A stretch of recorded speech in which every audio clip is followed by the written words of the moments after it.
Discover the heart of our history at the Hidden History Museum in Los Angeles. Now open with new weekend hours, Thursday through Saturday from 11 a.m. to 4 p.m. Located at 2131 West Jefferson Boulevard in Los Angeles, our museum showcases the brilliance and ingenuity of foundational Black American culture, along with the richness of global Black culture.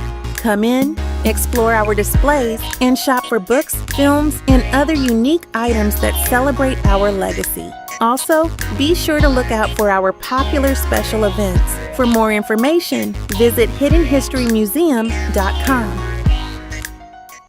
Dig it. I'm on my way. Where you going, Rootwork Jones? There's some musty suckers on the streets. I got to go handle that. I got to split, baby. Can you dig it? When you need to clean the stank off the streets, you don't call your mama. You call Rootwork Jones. Rootwork Jones is a stone-cold dude that keeps the stanky suckers shaking in their boots. Listen up, chumps. I'm looking for Dolomus. Can you dig it? Rootwork Jones is getting down to the nitty-gritty, taking on the mustiest sucker in the city. Dolomust is my name, and staying good and musty is my game. Where is Rootwork Jones? This is a super soul brother getting rid of the stank. And you can for sure take that to the bank. Take that, you musty jive turkeys. When Rootwork Jones is not dealing with drama, he finds time to deal with foxy mamas. Why don't you come on over here and give me some of that root work, sugar? Rootwork Jones. He's bold. He's bad. And he's keeping the suckers musty mad. Rootwork Jones coming to a theater near you. Go to rootworkstyle.com.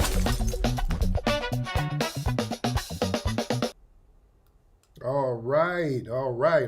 I'm in here, ladies and gentlemen, and you in here. We in here. What's good with it? Y'all pile on in here. Let's chop it up like we always do. What's happening? Y'all give me a nice retweet, ladies and gentlemen. Let me throw some stuff on my social media. Oh, we in there. We in here. Hold on, y'all bear with me for 2 seconds. Let me throw some things up on here. Hold on 1 second. I'm going to put everything on my social media so people can come join me live right now. Hold on, bear with me. We put this up on my Facebook, and then we're good to go. How y'all doing, man? We in here? I'm good, man. I'm good. Y'all better get your Rootwork deodorant. Stop playing. Y'all better get that Rootwork and stop BSing around. We in here. Family, I need you guys to give me a retweet. That'll be great. If you guys can give me a retweet, that would be phenomenal. There's a cricket in my office somewhere. I need to fumigate this joint because this cricket is getting on my nerves, ladies and gentlemen. But I'm in here. What's up, man? What's up? I'm here. I'm just throwing stuff on social media. Oh man, how y'all feel, man? How you guys feeling? How are you feeling? I'm feeling fresh. My birthday is going to be in a couple of days. My birthday is in a couple of days. My birthday is July 1st. So for my birthday, and I'm going to be out of town with the family for the birthday, I would like for everybody to contribute to the Hidden History Museum. That'll be the gift for me. If you can go to hiddenhistorymuseum.com and everybody can contribute to the Hidden History Museum so that we can help the community, that would be absolutely phenomenal. Well, y'all hear that loud-ass cricket in the back? Yeah, that cricket is getting on my nerves, man. But I'm in here. But, man, we in the building. I'm not going to hold you too long. We're going to hit a lot of things on the broadcast.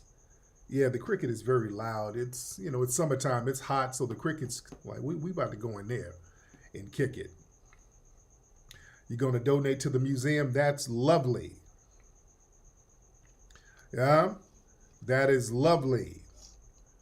Everybody make a donation, a weekly or monthly donation to the Hidden History Museum at hiddenhistorymuseum.com, ladies and gentlemen. Oh man, so much stuff we gotta hit on. First of all, there's something going down in Idaho right now. There's something going on in Idaho. There was a standoff with some gunmen that ambushed police and firefighters. The guy basically, from what I understand, he started a fire deliberately to lure in firefighters and law enforcement. And when they got there, he just started bussing. They said he hit like 11 people, killed 2, something like that. Stuff is still going down. Yeah, stuff is still happening. We're still trying to get more information. I didn't heard he got shot. I don't know what's going on now, but it's still going down as we speak. I'm actually going to be out there in Idaho. I'm going to be out there in a couple of days because we're going to the national parks out there. They found a man dead. So what's interesting, out there in places like Idaho and places near where this thing went down today, allegedly there was a like some kind of Aryan Nation compound. And this is the anniversary of the fire department burning down, allegedly. This is what I'm hearing. The fire department burned down some type of Aryan Nation compound some years ago. And this is the anniversary of that. So some people are saying that this could possibly be some type of retaliatory gesture. I don't know. With these suspected white supremacists, you don't know what's going on with them. Yes, Idaho is Aryan Nation. There's a lot of them out there. We're going to be out there at some of the national parks this week, so we're trying to be very careful out there. But it's going to be very interesting. So more information is coming in about this situation.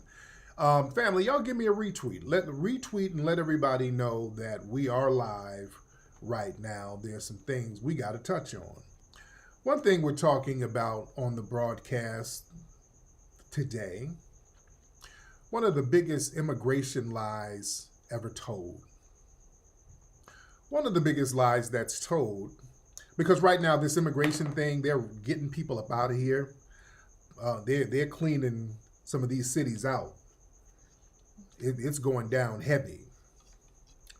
It's going down heavy. The ICE raids are in full effect all over the place. People are desperate to drag foundational Black Americans into the story. People keep trying to use these inflammatory terms. Oh, you guys are going to be next. Oh, you guys are going to get put in slavery. We're good. We're good.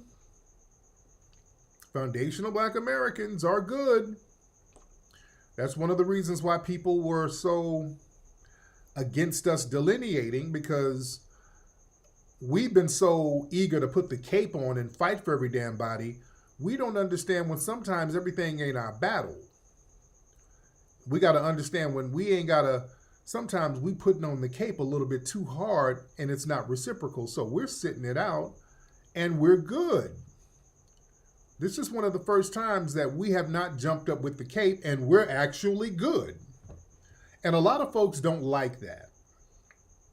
A lot of people don't like the fact that the racial hierarchy and the ethnic hierarchy, that has been disrupted now. A lot of people are used to foundational Black Americans being on the bottom of everybody. Now everybody's getting targeted. We're not. So it's like, hey, y'all need to come on down here and get targeted with us. And we're like, nah, nope. But come on, we all in it together. Nope, not really. No, we're not. Well, it could happen to y'all too. No, it's not. No, it's not. So a lot of people have been trying to run this Jedi mind trick on us so that we can be their guard dog, or we can defend them and get nothing out of it. What's up, my good brother Ola? Shout out to my brother Ola. And we're like, no, we're gonna sit it out. We're just gonna sit it out. We don't wish bad on nobody. We don't wish bad on anybody, but we're just not gonna jump up with the cape. We're not jumping up with the cape. And a lot of these illegals are getting sent back to the crib. And what we're seeing now, family, I'm hearing reports all around the country, some of these job sites, black men and women are getting these jobs again. Foundational black American men and women are starting to get these jobs again. Let me play one little video clip just to give an example of what I'm saying, family. Let me give one little video clip. So yeah, so inadvertently, some of this stuff is kind of working out a little bit. I'm not mad. Can't be mad at it. I can't be mad at it, ladies and gentlemen. This is some of the reports we're getting about what's going down around parts of the country. Hold on one second. Hold on, like this right here. My good brother Woods put this up. This is Woods. Woods follows me, and I think I follow Woods. Shout out to Woods. But this brother here, this is kind of an example of what's happening around the country. Hold on. In 1 week, I have seen in my city, black men power washing parking lots, black men doing roofing work, black men doing lawn services around businesses in my city. Things are starting to look like the old days again. Black Man Thoughts 2.0, and I'm out. Peace. All right.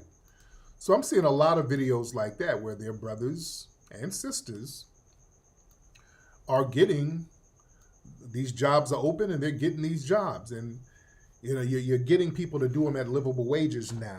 See, here's the thing. Family, we've been taught this myth, we've been told this lie that illegal immigrants, they come over and they do the jobs that black folks and Americans, not just black people, but they say the jobs that Americans don't want to do. Oh, they come over and do these jobs that these lazy Americans just don't want to do, and that's not true. See, the foundation of black Americans, we've built America. We've done the dirty work. We done slavery, all right? All right? Sharecropping, building the railroads, cleaning homes. We've done all that. We've done all the dirty work for not just low wages, no wages. So now those days are over, just doing things for no wages. Foundation of black Americans, we've always done the hard, dangerous, underpaid jobs in this country. So that lie about us not wanting to do certain jobs, no, that erases centuries of labor and sacrifice. We just want the right money paid. You understand? We got to stop letting people tell these lies. And family, let's be real. A lot of the white supremacists, they've used immigration to undercut black labor. A lot of corporations and industries, they intentionally hire these immigrants, especially the undocumented ones, because they can exploit them at lower wages. So they can avoid labor protections, unionization. They can't form unions. If you treat them janky, if they get hurt on the job, they can't go file a lawsuit. You know? So there's a lot of little stuff that they can do to little Pablo who comes over here working. He ain't gonna say nothing. He get his finger chopped off. He just got to come back to work with a Band-Aid. You know what I'm saying? He ain't getting no benefits or nothing. We, as foundational black Americans, now we're going to make sure the benefits are there. We're going to make sure everybody gets paid. We're going to start unionizing. We're going to make sure everything is going to be good. Yeah? Yeah, miss me with that fruit stuff. No, it ain't just fruit. We'll pick fruit if the money is right. Yeah? See, foundational black Americans, we dominate hard labor sectors when given access to it. Like in cities like Detroit, Chicago, Philadelphia, Atlanta, you got thousands of foundational black Americans working in transportation, sanitation, food service, construction, when those jobs are made available. We ain't never been afraid of no damn hard work. Let's stop all that bullshit, all right? When those jobs are open, and brothers and sisters are applying for these jobs, but a lot of times we've been denied the opportunities. You understand? Where's this video? I want to find this video of this sister fronting off this woman at like a McDonald's. Hold on. Hold on. Hold on. think this is a McDonald's. Hold on, I want to see if this is the right video. Where is it? Hold on. Where's the video of the woman? Oh man, where's this video? There's a video of a woman. Fast food. Okay, I'm trying to find the video, family. Where her daughter applied for a job there, and the mama came up there and confronted her like, hey man, my daughter came up here for a job and there's nothing but your people up here, so what's that about? Hold on one second. Okay, hold on one second. Let me see if I can find it this way. Okay. God, now I hate when I can't find something. And the video kept popping up on my feed. Now I can't find it. I can't find it, man. I can't find it. But basically, some of y'all seen the video I'm talking about. The woman went up to the job. She's like, hey, you guys are hiring. Y'all said you were hiring. My daughter came up here to fill out an application. She didn't get a call back, and it's all your people up here. Was it Burger King? Let me see what that is. So yeah, the mom was putting the lady on Front Street. Hold on. Because yeah, those jobs, hold on.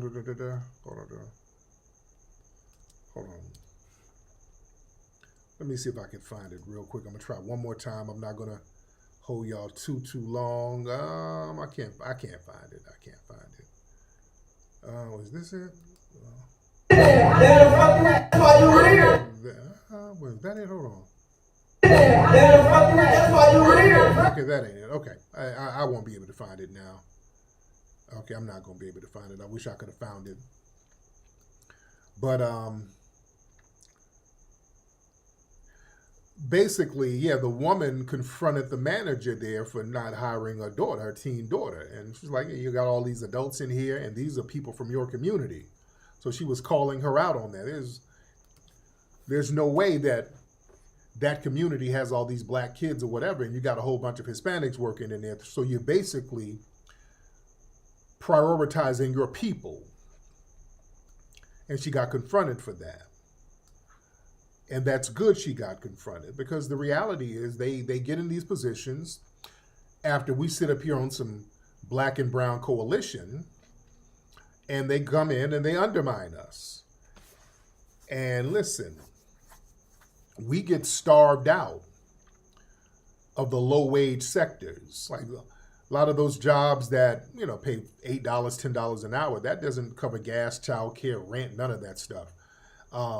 We're just economically priced out because, again, a lot of these folks, they live, like 20 of them live in a house. They live like immigrants, so we don't live like that. So we have to have livable wages. And all of that jobs Americans won't do, that's a dog whistle. That's like a little racial smokescreen that kind of frames us as lazy. And it allows exploitation. And then you blame black workers. So, well, they don't want to do it. No, you're not hiring them at a livable wage. Now that immigration is, it's in a pickle right now, and a lot of these immigrants are getting sent back, black workers are coming in, filling those roles immediately, proving that all we needed was the opportunity. These immigration crackdowns, it's revealing the truth. Now that immigration labor, some of it is drying up in certain cities, foundational black Americans are immediately stepping into those jobs, just like they did before they were displaced. So that myth and that damn lie, that lie is collapsing in real time. All right? Another thing, man, a lot of immigrant labor, they can work for $7 and $8 an hour. Number one, because there's a bunch of them who live with each other.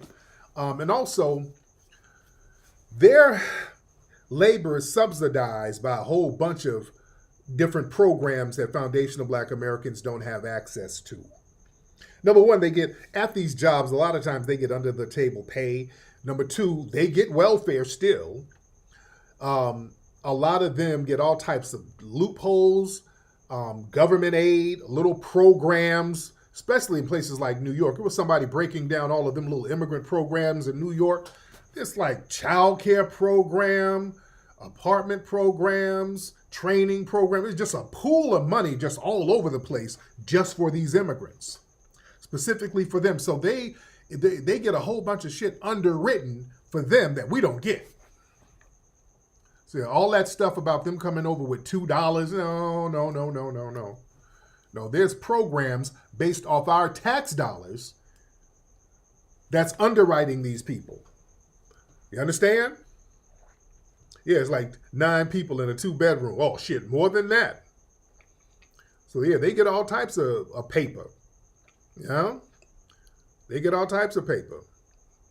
So, this immigration thing, they're trying to drag us in it and scare us, and it's just not really working. This thing is kind of working out. It's kind of working itself out. Yeah, free trade school, all that stuff. A lot of that stuff is kind of working out. They really want us to be on some Trump bad. Like I keep telling people, Trump has not done anything to harm foundational Black Americans.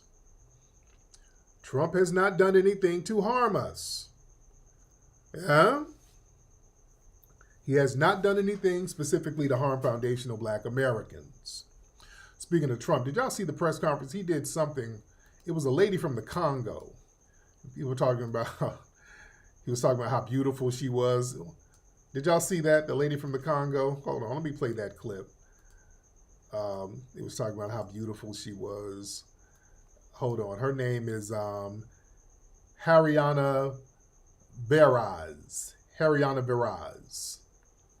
And they were talking about peace agreements and all of that stuff, and he commented on how beautiful she was. Hold on, let me show y'all this clip here. All right, hold on. Her name is Haryana Beraz. She's from the Congo. Hold on. Many times about this conflict. People are dying in Congo. This country has so much potential, but they need help because this war is destroying the country. Right. They never gave me any answer. And he told me, President Tshisekedi, that you have no idea, he's very thankful for what you're doing, for what your administration is doing. Not only him, the entire Congolese people, they see that finally they will have hope. And President Tshisekedi also mentioned at the end of my interview that when peace finally comes to the Democratic Republic of the Congo, he's thinking to nominate you as a Nobel Prize Peace because he said you deserve, you have been working to bring peace in the world, not only at the Congo, and he's very hopeful to meet you in the future. That's so nice, boy, and that's so beautifully stated. And Caroline said, number one, she did say, and I shouldn't say this because it's politically incorrect, she said, she's beautiful, and you are beautiful. I'm not allowed to say that, that could be the end of my political career, but I say it anyway. But you are beautiful, and you're beautiful inside. So I wish I had more reporters like you. So you covered Africa for a long time? Yes, for over 10 years. Wow. Okay, somebody said Trump likes her because they got the same hairstyle. They kind of got the same hair. God, when I saw that, I'm like, okay, where is this sister from? Oh, goodness, sister, that wig. Ma'am. That wig. Good Lord. Oh, goodness. Man, what made her decide on that wig? That wig is something else. She ain't FBA. Don't you dare do that. She is not FBA. What kind of wig is that? No disrespect. You can tell when somebody ain't FBA. The FBA sisters would have got at her about that wig. They would have been like, girl, come here. Bitch. The FBA sisters would have... Y'all know y'all would have pulled her to the side about that wig. So she ain't been around no FBAs. The FBA sisters would have been got her right with that on her head. Dude, what kind of wig is that? She got a Jackie Chan wig. I've never seen a wig like that. Boy, that wig is different. She got a Superman wig on. She got What kind of wig is that? Golly. Bless her heart. I'm staying, somebody say stay positive. I am. I'm trying to be positive, but damn. That's why y'all need some FBA women around you. Some of y'all ladies, when y'all come over here, find you some FBA sisters. Y'all think they're being mean. No, they gonna clown you, but they gonna get you right. They gonna get that wig up off you. You're not gonna walk around with that damn Star Wars helmet on. They're gonna get you right. The FBA sisters will get you right. Yeah, she looks like a Roblox character with that damn wig. What is that? Who sold her that? That's what I want to know. What store did you go to get that wig? Did she go to an anime store? Is that like an anime character? What is that? Did she go to the Marvel store? Is that like a Wolverine type of thing? What is that? I'm thinking, where did you go to get that wig? Who sold that? What was the commission on the sale? All right, who sold her that wig? Good Lord. That wig is horrible. Man. Bless her heart. So yeah, that's the I date white man wig. Some white man, I guess she wanted to look like a white man. That's a white man wig. Bless her heart. Bless her heart. Speaking of foundational Black Americans, did y'all see our good sister, our queen, Beyonce? Man, Beyonce was performing. Hold on, let me find that. Beyonce was performing down in Texas. She does the thing in the car, and the car damn near broke. The car leaning over. Oh, good Lord. Poor Beyonce. Man, Beyonce, good sister, you don't have to do it no more. The car almost fell. Hold on, let me show y'all our sister Beyonce. And Beyonce, she gonna get the song done now. She was out there and the car was leaning. Hold on.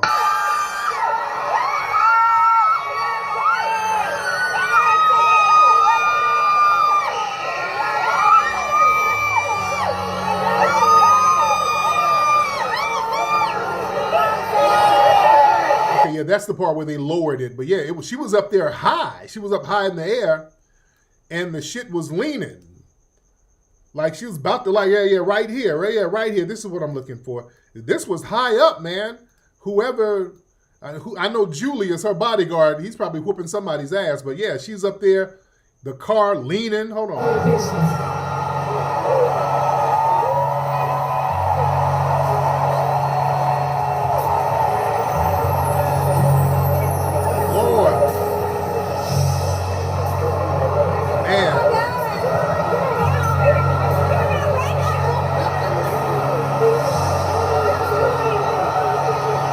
Okay, so there was probably some illegal immigrants who harnessed the car. They got deported before they can harness it up there right. Oh, Beyonce, get you some brothers up there. Get some brothers up there to make sure everything is good, sister. Beyonce didn't miss a beat. She's still up there about to sing. That's what I said. Beyonce, whatever happens, Beyonce ass is going to get through a song. She's going to finish the damn song. Somebody said it's the baby weight. No. Man, Beyonce's still up there. I'm a survivor. I ain't going to give up. I'm a survivor. Come get me, Blue. Her eyes was bucking a little bit. Julius.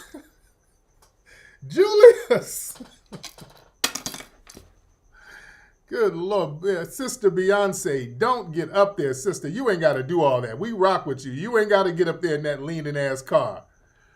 You ain't got to do it, sister. Just come on down and sing and dance. Yeah, Beyonce is going to get through the damn song. Beyonce be getting her hair caught up in the fan. Remember, she was singing one time. She be falling down the stairs. She get up sing. Her weave got caught in a fan one time. Her ass still singing. I'm bootylicious. Like, get her hair out the fucking fan. Damn. Get her hair out the fan, man. Oh, man. But yeah, good sister, you ain't gotta be up there. Come on down. Just perform that. You ain't gotta do all of those. Come on, be safe. We want to see you safe, sister. We want to see you safe. No, that somebody said, why am I roasting her? I love Beyonce. I'm not roasting her. I want her safe. I don't want the sister to be harmed. I'm not roasting her. This is out of love. I want her to sit down. You got all this shit falling down there. You ain't got to do it. Don't risk your life. You good.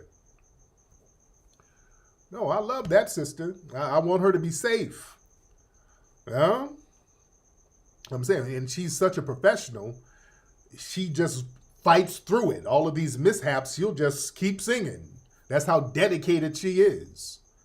And calm down. We got a super Beyonce fan in here. Hold on. Why you roasting her? This nigga got on a damn Cowboy Carter t-shirt right now. You sound like a big old queen. You sound like a super fan. Tariq. Why you talking about B like that? Nigga, calm down. Calm down. Who said, where you at, nigga? Oh, we got one of these beehive niggas. This is some big old sassy queen. Well, you can't say nothing about Beyonce. I'm not even roasting her. He's one of them. This nigga he come up and try to fight people who say something about Beyonce. Come in with back one. Hold on, hello? I heard you were talking about the queen. Nigga got a cowboy hat on and some pink boots. Hello? Is you talking about my queen, nigga? Calm your moist ass down. All right? Calm down. Lord, he's one of them. Calm your bitch ass down.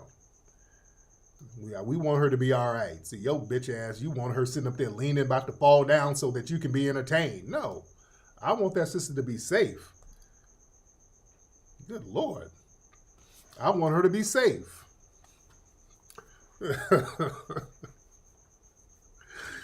Yeah, he one of them niggas. He one of these old big sassy super fans who go to all the concerts. And they can be all in the third row. I ain't no diva. I'm such a diva. Shut up, nigga. Good Lord. Speaking of somebody having mishaps, family, Jesse Lee Peterson, family, did y'all see this clip of Jesse Lee Peterson? Jesse Lee Peterson was doing some kind of speaking engagement or whatever. I don't know what it was. Jesse's ass fainted. He just fell out. Hold on. Let me show y'all this clip of Jesse Lee. All right. Before I do that, wait. Before I do the Jesse Lee clip, before I do that, speaking of Beyonce, did y'all see that these people are still trying to throw salt at our good sister about that Buffalo Soldiers shirt she had on? They're getting into this fake outrage. And this woman here, who's Mexican, is up here hollering about indigenous this and talking greasy about Beyonce because Beyonce had the Buffalo Soldier shirt, and they're talking about the Buffalo Soldiers were harming red natives, which the red natives were harming black folks. And the Buffalo Soldiers didn't owe them no allegiance, so. But listen to this woman here talking greasy about Beyonce. Hold on. Beyonce, what the fuck? We're the enemy? Bitch, did we come to your country to bother y'all? We're not the ones that jumped on some ships and crossed the whole ocean to go kidnap y'all and bring you back in chains. That wasn't us. We're not the ones that slaved y'all out for 400 years. We were the ones standing next to you while they were slaving y'all out. That was... I just had to give the face for that one. Was the most tone-deaf shit I've ever seen from a celebrity, especially somebody like you. But I'm glad that now we see you for who you really are, and we see everything for what it really is. You said what you said, you did what you did, now stand on that shit. Okay. First of all, this woman is up here trying to speak up for indigenous. Ma'am, you're Mexican. Y'all don't even rock with the indigenous people like that. You guys discriminate against the indigenous people in Mexico. First, Oh, let's unpack all of this stuff. Let's unpack all of it. First of all, y'all crap on the indigenous people. So how are you sitting up here trying to act like you're a representative for the indigenous people? What's up, black man in the wilderness? First of all, this woman, again, she's not an indigenous person. This woman is Mexican. There were no Mexicans before the year 1522. A Mexican did not exist. First Mexican was Martin Cortez. I talked about that before. Second, Mexico was a slave colony. I don't know where these people come from with all of these lies, where they try to sit here and erase the slave history of Mexico. I don't know where y'all getting these lies from. Mexico was a slave colony, ladies and gentlemen. I don't know why these people keep trying to lie. I don't know, they think we don't read books. Y'all did enslave people in Mexico. Mexico was a slave colony from the get-go. All right? It was a slave colony. Big time. And the thing is, let's be very clear. What made Mexico pop off were the black people down there. There had always been black people down in Mexico from the very beginning. You understand? There have always been black people in Mexico. Black people helping to establish Mexico as a nation state or as New Spain. There's always been black people down there. Some of the conquistadors who came over with the Spanish were black, ladies and gentlemen. People like Juan Garrido. People like Estevanico. He was down there. Some of the earliest people who are foreigners to go in parts of North America and Mexico were black people. You had Juan Violente, another black person going down there with the Spanish explorers. Juan Garcia Pizarro. A lot of them, a lot of these black conquistadors. Juan de Villanueva. There's a lot of them. There was a lady down there, Beatriz de Palacios. That was a Moorish woman who was down there too as an explorer and as a nurse down there in Mexico in the early to mid 1500s. So there's always been a black presence there. All right? So let's get that straight. These folks try to act like that shit don't exist. Yeah, it does. That was a slave colony down there. It was the black people down there who were really doing the heavy fighting and the heavy lifting for independence. The people like Vicente Guerrero and the Black Maroons down there. You had Gaspar Yanger down there who was a Black Maroon fighting the Spanish and trying to get freedom for everybody. So yeah, let's be very clear. But again, that was a slave colony down there. Mexico was a slave colony. And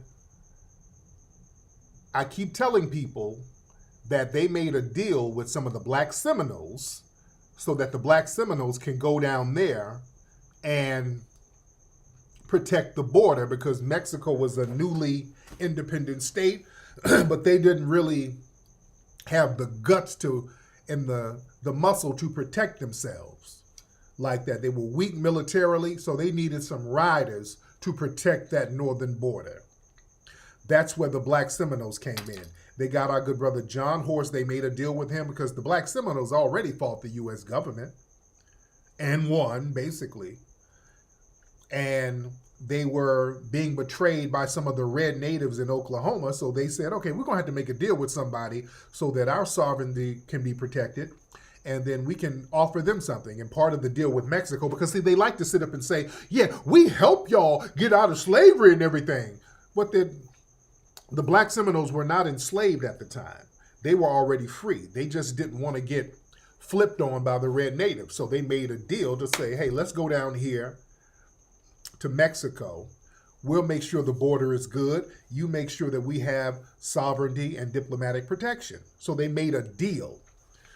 And it was the Black Seminoles that protected that border from them Comanche Indians, from the Texas Rangers. They were whooping on the Texas Rangers and everything down there. Let's put it all in context. So it was those Black Seminoles that helped them maintain their independence. Those Black Seminoles who protected the border of Mexico, some of them became the Buffalo Soldiers, because after slavery was over, they came back over here to the U.S. They came back into Texas, many of them, including John Horse. The Buffalo Soldiers started with the U.S. government, said, hey, we can't beat them, let's join them, let's work with them. So they said, okay, let's make a deal with some of those Black Seminoles. They became the Buffalo Soldiers. So the Black Seminoles / Buffalo Soldiers, they started to expand west. They started to expand to the west. There were hostile native tribes, red natives, who did little grimy shit to the Black Seminoles during slavery. They never forgot, because let's put it all in context. I talked about this before. They were doing all types of little slick stuff. Some of those red natives were trying to capture some of the Black Seminoles and then sell them off into slavery. It was red natives doing that shit.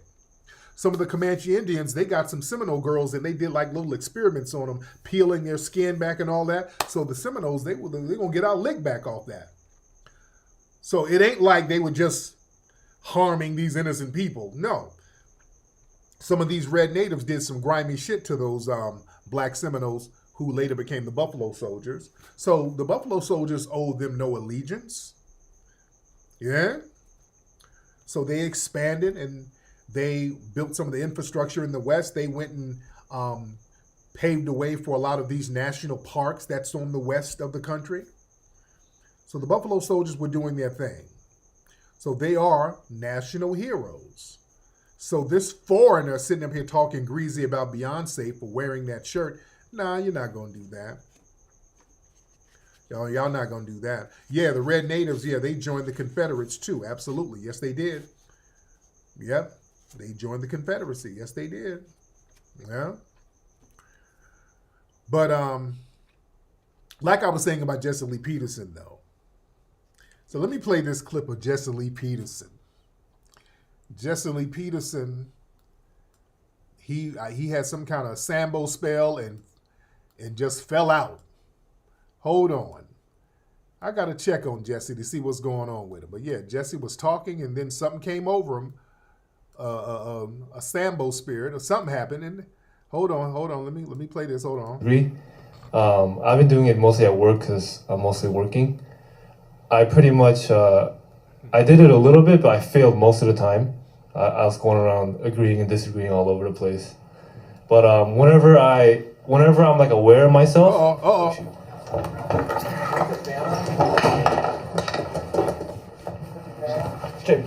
Pull out his legs. Pull out his legs. Pull out his legs. Okay, bring the fan and go. Let me see if we may go forward too. Okay. Lay down. You want to sit up, Jesse? You got water. Got water. Okay. Just sit there for a second. Breathe.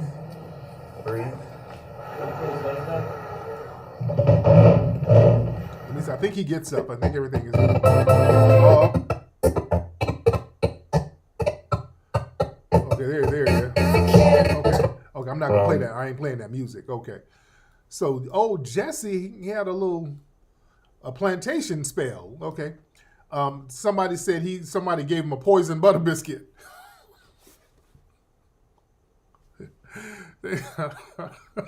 Did he get a poison butter biscuit? Not the poison butter biscuit. Listen, let me tell you something.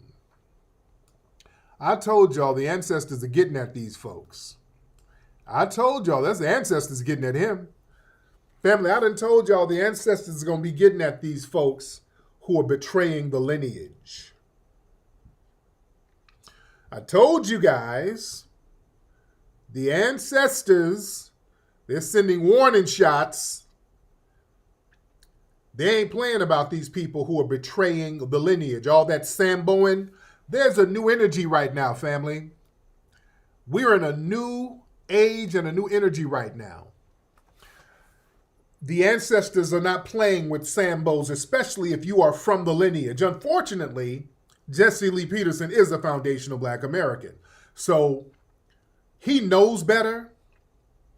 Listen, ancestral protection is conditional on loyalty. The protection and the blessings of our ancestors, it's not just automatic. You got to have fidelity to the struggle. You got to have fidelity to the lineage and the legacy. And when you have foundational Black Americans who betray your own people to align with white supremacy, you break a sacred covenant and you forfeit that spiritual shield. Just like Ken Thompson. Ken Thompson, who was of the lineage, he was up there in New York and he sat up there and let Akai Gurley get killed, knowing that that would put a target on the backs of all of us. He got cancer and died because he should have known better. See, spiritual vengeance, that's the new season right now. We have entered into a new era, ladies and gentlemen, where the ancestors are they're not just guiding and protecting, they're avenging right now. See, that age of passive suffering, that's over right now. The energy of the ancestors now, it's moving to correct, rebuke, and punish those who sell out the bloodline. That's why there's a lot of chaos with other people right now. And we're good. Let's talk happy. That's what I'm telling people. Let's just sit our ass down. We're good. You see all the chaos with everybody else? Because now we're honoring those FBA ancestors. We're honoring them. So we're letting them know, hey, it's time to do work. So they're going to do what they need to do in the spirit realm because now we're giving them the energy that they need. We're feeding them the right energy. So we're good. Everybody else is under chaos, and the foundational Black Americans who are selling us out, they're getting the business too. Yeah? Ancestors, let me tell you something. They see betrayal as worse than external oppression. See, the white supremacists, they can only do what their system allows. But when a foundational Black American, when you choose to betray your own folks and your ancestral DNA, that makes the betrayal more severe in the spirit realm. So that betrayal is met with harsher ancestral consequences. Huh? See, that type of disloyalty, that invokes generational curses. You align yourself with anti-Black agendas, you don't just curse the individual, you kind of taint the bloodline to a certain degree. And the ancestors ain't having that shit no more. And what the ancestors are doing now, the ancestors are making examples now. This is a new era. We're seeing people who align with white supremacy, they're suffering public humiliation, downfall, spiritual decline. That's not a coincidence. The ancestors, they're using you as a cautionary tale for the rest of the damn lineage. Ancestors ain't playing. That's why we keep seeing plantations burning up and shit. Plantations catching on fire. No, man, all that selling out shit, no, it's a whole different day. You disrespect the lineage, that's a sin against our Majara spirit. We carry a unique spiritual essence. That Majara spirit is real. It's forged through struggle, survival, and divine purpose, ladies and gentlemen. When you're born into that lineage and then you disrespect it and mock that legacy, see, you're going to be spiritually punished for violating that divine assignment. We got a divine assignment. Yeah, Lake Lanier's been catching bodies left and right. Lake Lanier's been catching bodies left and damn right. That ancestral energy ain't playing. Listen, that false assimilation, you're not getting no true rewards from the dominant society. You betray our lineage so you think you're going to get some acceptance in white spaces. Then you learn the hard way. You ain't getting nothing. And when they don't need you, they disregard you. And the ancestors, they allow you to fall from grace. See, betrayers, they become spiritually empty vessels. See, once you get cut off from that ancestral source, they start spiraling. Yeah? This is a new era of reclamation right now, man. We have awakened foundational Black Americans to our true history, our true power. Our ancestors are helping to clean house. That includes spiritually removing the traitors, the scammers, the saboteurs. That era of unchecked betrayal is over. Every action now has spiritual consequences, ladies and gentlemen. See, the ancestors, they've always avenged, but now they're just being more visible about it. You know, those who betrayed slave revolts, those who sold out maroon communities, those who aligned with white oppressors, they met untimely deaths or faded into obscurity. Don't nobody know you. Now this thing is just, it's playing out quickly now. The ancestors, they're doing things in plain sight right now. Things are getting real. And all of these folks who sat up here, who we helped, especially the non-white people, who we helped, who come over and then disrespect us, the ancestors are getting off in that ass too. You see? All of these folks who sat up here after we sacrificed, used our spiritual and physical, political, emotional energy to help them, and then they come over here and denigrate us, the only people who help them. Now we see all this chaos that's going on now. Huh? We see all the chaos, and now people are calling on us. All of these people talking about we ain't this and we ain't that. They're calling on us now. Huh? There's a spiritual realignment. People getting spiritually punished for their ingratitude. Huh? Listen, I saw an old clip of the Johnny Somali guy. These people complaining about me. Let me play this clip. This was like a little bit, I think it was last year. This video clip is circulating again where they were whining about me, talking all of that, how much better they do talk. This was last year. Let me play this clip of internet troll Johnny Somali whining about us and me in particular. Hold on, let me play this clip. And they were using the old tropes. Now they're singing a different tune because shit has gotten hot for them. Now this was a year ago. Now, they were mad at me because I was getting on their damn bumper. But this is them. They were having rooms about me and whining about me because I've been on these people's bumper. But hold on, listen to them talking about me and foundational Black Americans. Hold on. Johnny Somali, what's up, bro? Yo, what's up, you guys? I'm so happy to actually talk about this discussion about Tariq and the FBAs because I've been fighting with them too, Myron. I've debated Tariq 3 times. He's lost 3 times in a row. These FBA committee. Yeah, that's just trolling. On Twitter, I just got introduced to them this year.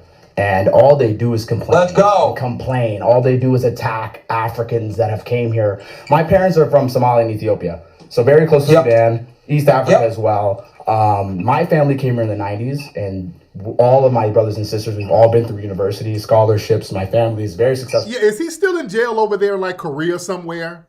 Is he still in jail over there? Because I know he got hemmed up somewhere over there in Asia. America. Yeah, I'd crush this dude every time I talk to him. He's a big joke. And Tariq calls me a tether, a musty monkey, a musty tether. Okay, I ain't call you no musty monkey, but you are musty tether. Of course. And I'm like, all your people do is sit here and complain. Your people have been here 300, 400 years as slaves. You guys sell drugs, do most of the crime, have no culture. Your culture is Lil Wayne, Lil Baby, Lil Durk, and Okay, so see, this is why, family. Okay, so when folks, okay, this was like a year ago. Now, folks, when y'all sit up and see why we ain't putting the cape on, this is why. This is why. This little musty, goofy tether, who's trying to act like us, trying to dress like us, trying to talk like us. Yeah, look, he got a knot in his head. This guy, Johnny Somali, he goes around different countries trying to cosplay as us. And he gets beat up all over the place. He goes around, everybody punches him out. So we as Foundation of Black Americans, we distance ourselves from this dude. We have clearly said this dude, because he goes around like, I'm a Black American. I'm a Black American. We're like, no, you ain't us. You ain't us, dude. You are not us. This is a tether. He ain't from our lineage at all. We're not the same. He's not a foundational Black American at all. And you talking about culture? We are the culture here. Everything about American culture comes from foundational Black Americans. Everything great about American culture comes from foundational Black Americans. Your culture, sir, is fleeing and starving. So let's not play that game. But let me play some more of the clip of him whining about how we're not letting them cosplay as us no more. All right? Hold on. You come and shit on us because we come to this country for 20, 30 years, and in one generation, we're successful. We're millionaires. Millionaires where? See, this is another lie, one of these immigrant lies. They come over here and talk about, they come over here, act like they came over here with $2, and then in 20 years, they got all of these millions. Where are your millionaire neighborhoods? Yeah, it's all cap. You come over, and I'm not trying to denigrate anybody. I'm not trying to denigrate nobody's struggle, but y'all come over and you drive Uber. You come over and you drive for Postmates. You're not coming over becoming millionaires overnight. Stop that. And they get mad because we call them out with those lies. They come over here with them same damn lies. You come over here to get a job. All right? You're not millionaires at nothing. Yeah, you come over and y'all do these scams. A lot of you do these scams, and we want to distance ourselves from that. You talking about crime. When you look at all of these big scams, it's people from your community committing all these big scams, nursing scams, doctor scams, school diploma scams, just whole big networks of scams and crimes. And then they get mad because we want to delineate from that. All right, let me play some more. Hold on.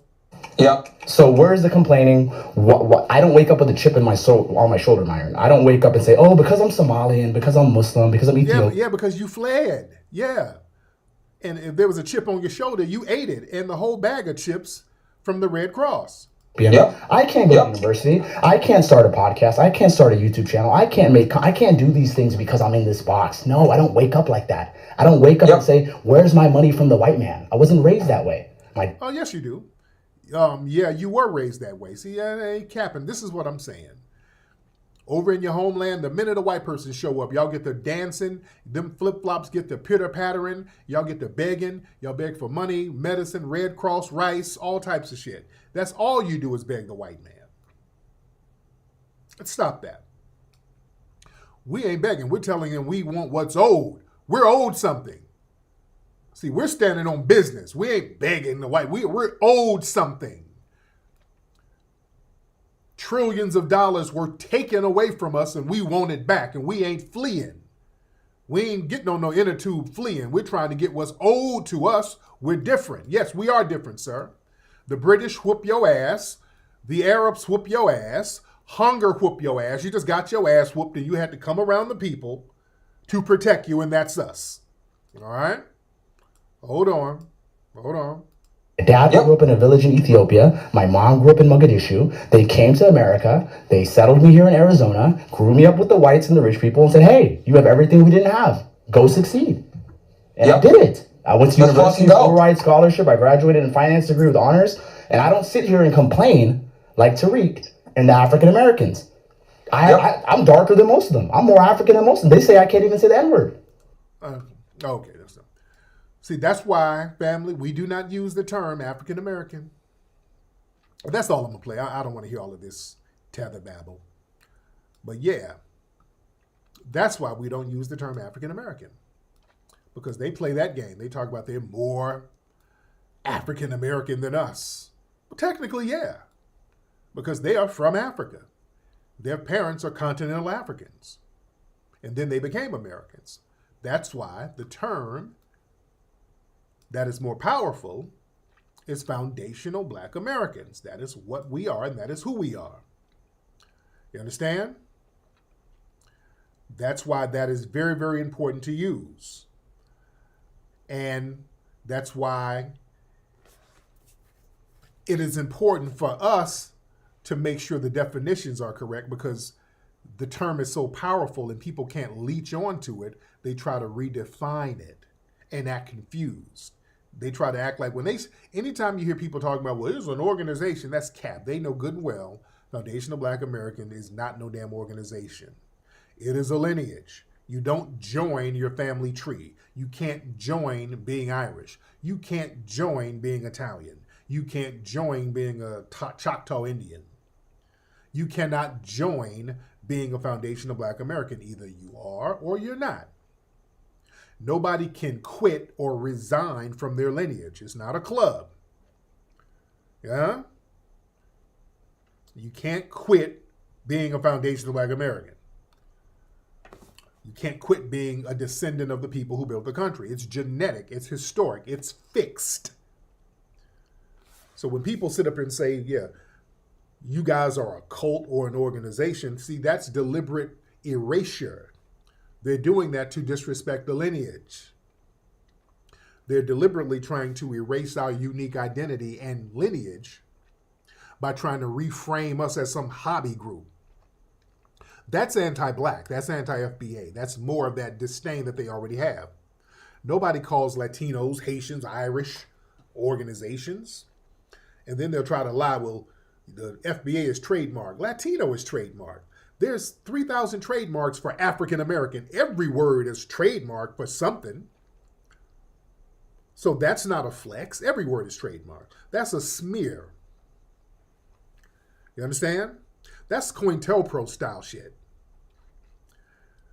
That's a COINTELPRO type of narrative to create because they want to neutralize lineage-based movements. See, the FBI, they've always tried to neutralize Black identity movements in the past by labeling them cult-like. That's a way to delegitimize the people. So anybody who does that, that's Fed shit. Because, see, our lineage, it precedes any political label. Foundation of Black Americans existed long before political parties and movements. It's not a new group. To try to frame it as a new group that people join, that's a blatant lie. We are descendants from the architects of this nation. Them trying to reframe our lineage, that's an admission of fear. If these people were not threatened by the power of our Foundation of Black American lineage, they wouldn't try to misframe it and lie. You understand? There's a reason why they do that. That's straight up fear. Because they can't leech off of it. Yeah? People are not confused. They're just trying to gaslight. And their attempts to reframe it, that's an act of intellectual dishonesty and anti-Black hostility. They're trying to smear our identity so that legitimate demands for justice and recognition will be dismissed. That's COINTELPRO 101. Luckily, it's failing.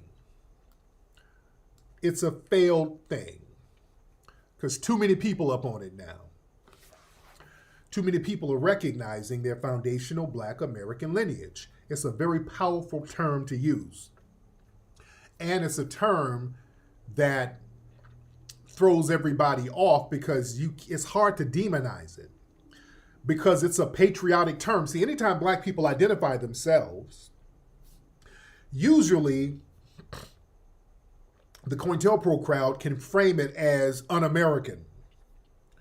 They can frame it as, oh God, these guys are communists. Oh, they're so un-American. Oh, if you don't like America, oh.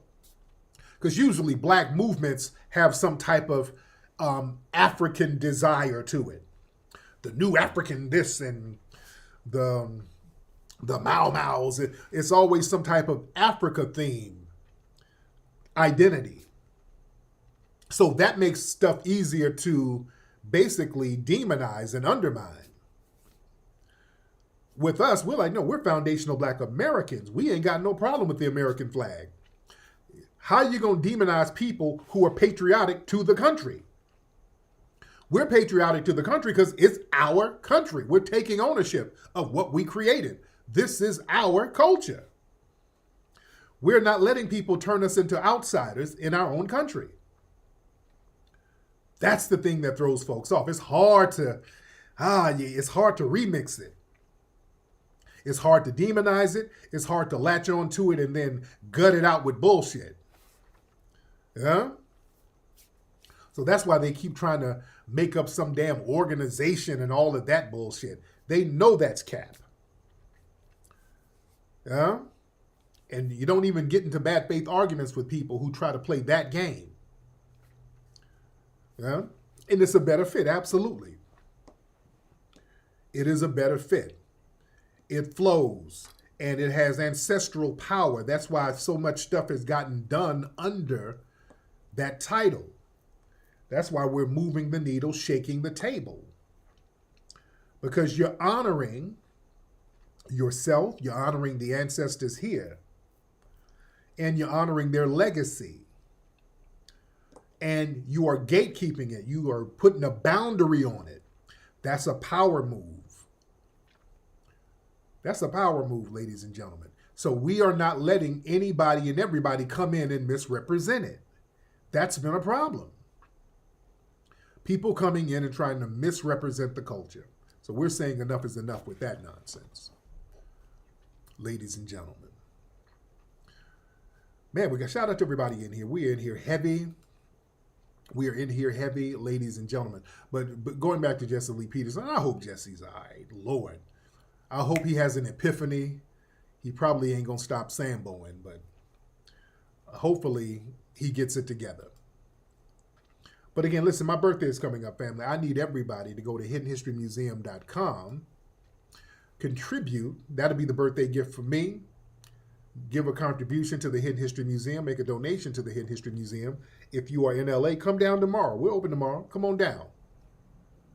Come on down to the Hidden History Museum tomorrow, ladies and gentlemen. And go to rootworkstyle.com. Get that Rootwork deodorant at rootworkstyle.com. All right. Let me get up out of here, family. It's been real. Y'all subscribe to this channel if you have not subscribed. Okay, I'm up out of here.